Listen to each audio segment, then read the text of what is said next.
Uma boa noite para todos os nossos telespectadores que nos acompanham nas reflexões dominicais.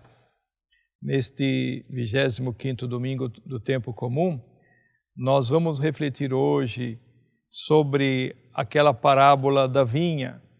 E ao refletir sobre a vinha como exemplo do reino, de serviço do reino, nós vemos a igreja, a vinha do Senhor. A igreja na qual somos convidados a trabalhar. Qual é o critério que Deus tem para o trabalho que nós realizamos? É um pagamento ou é um sentido de dom, de gratuidade? As leituras bíblicas respondem.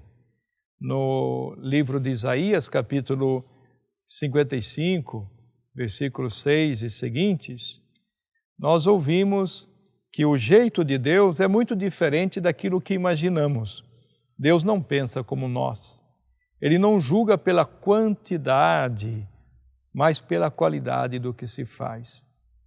Pelo que está no coração, na mente, nas intenções. É isso que Deus vê, não pela exterioridade dos resultados. Na carta aos Filipenses, capítulo 1, versículos 20 e seguintes, São Paulo dá o seu próprio testemunho, que tem Cristo como centro de sua vida. Ele chega a dizer, para mim o viver é Cristo e o morrer é um lucro. Não se preocupa, portanto, com o acúmulo dos bens, com a aparência do que faz, mas São Paulo ama tanto Cristo, já não sou eu que vivo, é Cristo que vive em mim, a ponto de configurar-se também com o dom total de si por Cristo, dando a sua vida, morrendo por amor. Esse é um lucro, morrer é um lucro para ele. E Mateus, capítulo 20, versículos de 1 e seguintes, nós vemos aqui se destacar que Deus chama à salvação todas as pessoas, sem considerar o tempo na fé ou os créditos ou merecimentos pelo trabalho realizado. Trata-se aqui da parábola da vinha. Como o patrão contrata trabalhadores para a sua vinha em vários momentos. No final do dia, paga uma diária completa a todos. Depois, os primeiros murmuram, reclamando indignados. Eles trabalharam apenas 1 hora no final da diária, e tu os igualaste a nós que trabalhamos o dia inteiro. O dono da vinha responde aos descontentes, primeiros da primeira hora, não sou injusto contigo. Não tinhas combinado comigo uma diária? Estás com inveja porque eu sou bom? Os murmuradores, os escribas e fariseus confiavam em seus próprios créditos. Deus não é um negociante que contabiliza os créditos das pessoas para depois lhes pagar conforme a quantia produzida. Deus não dá de acordo com os nossos rendimentos, Deus não nos dá o prêmio de acordo com a nossa renda, com o nosso trabalho, mas de acordo com a nossa intenção. A salvação é obra de Deus, mais que mérito do homem. Deus, Pai cheio de bondade, ama todos os seus filhos por igual e sobre todos derrama o seu amor. Ele nos dá muito mais do que merecemos. Lembrarmos também daquela viúva que deu a sua moeda e Jesus diz que ela deu mais do que todos os que deram em grandes quantias, porque ela deu tudo o que tinha, do pouco que tinha, deu tudo. O que a parábola da vinha quer nos dizer aqui?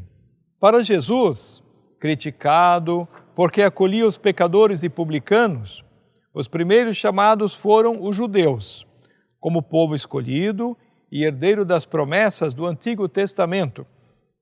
Os últimos, para Jesus, são os pecadores, que convidados por ele também entraram no ambiente da misericórdia de Deus.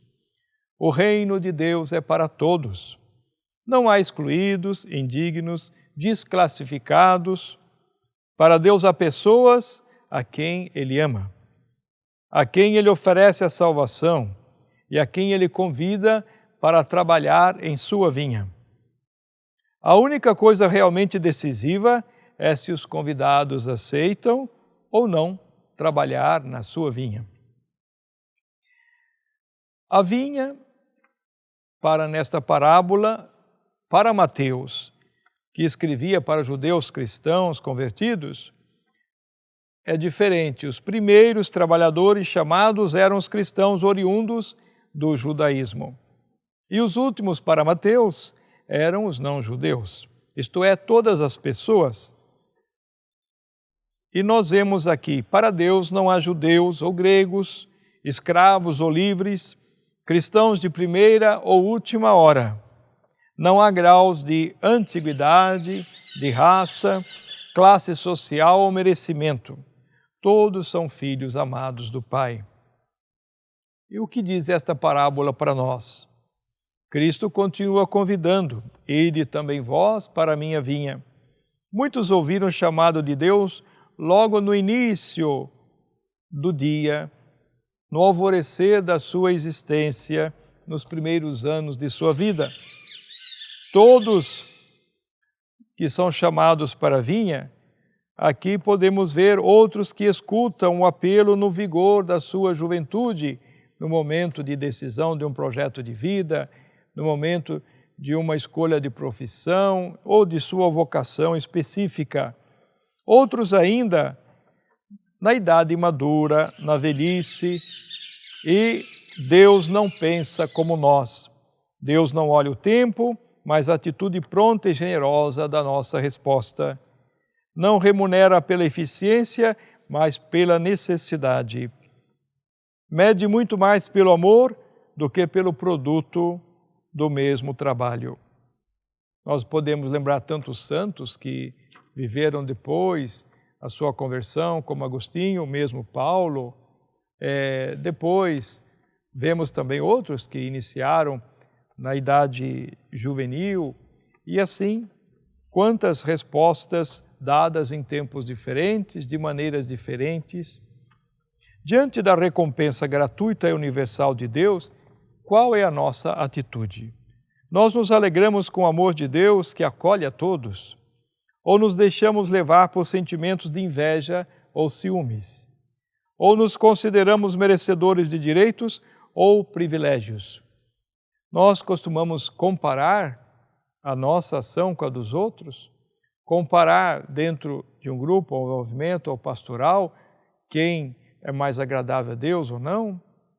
Este julgamento é meramente humano. Como explicar essa aparente injustiça diante de Deus? Nós nos alegramos com o amor de Deus que acolhe a todos? E aí vem, humanamente é difícil entender. Só entenderemos na visão de fé. Deus joga com outros números, que não são os nossos números. Quem trabalha para o reino de Deus deve fazê-lo por amor. E quando alguém faz por amor, não se interessa pela recompensa, pelos elogios, pelo pagamento, pois Deus nos dá mais do que merecemos. De fato, quem vive da gratuidade vai entender: de graça recebestes, de graça deveis dar. Há mais alegria em dar do que em receber. Esta é a lógica cristã, é a lógica de quem trabalha na vinha do Senhor como seu servo. Que pensar então dos que se sentem donos da comunidade, porque estão há mais tempo do que os outros, ou porque contribuíram para a comunidade mais do que os outros? Na comunidade de Jesus, a idade, o tempo de serviço, a posição hierárquica não servem para garantir direitos, privilégios ou superioridade. Embora com funções diversas, todos são iguais em dignidade e todos devem ser acolhidos, amados e considerados de igual forma. Pensar alguém que é um superior, que tem alto cargo, ou pensar alguém que é um servo humilde, simples, analfabeto, mas que faz obras que diante de Deus podem valer muito mais. Se na vinha do Senhor há lugar para todos, por que muitas pessoas continuam então desempregadas? Será que não há trabalho para elas? Será que não tiveram oportunidade porque ninguém as contratou? Será que elas se acomodaram, não querendo serviço, compromisso? Deus não quer ninguém desocupado. Cristo continua convidando: e de vós também trabalhar na minha vinha. Qual será a nossa resposta a esse chamado do Senhor? Qual é o nosso lugar na vinha do Senhor?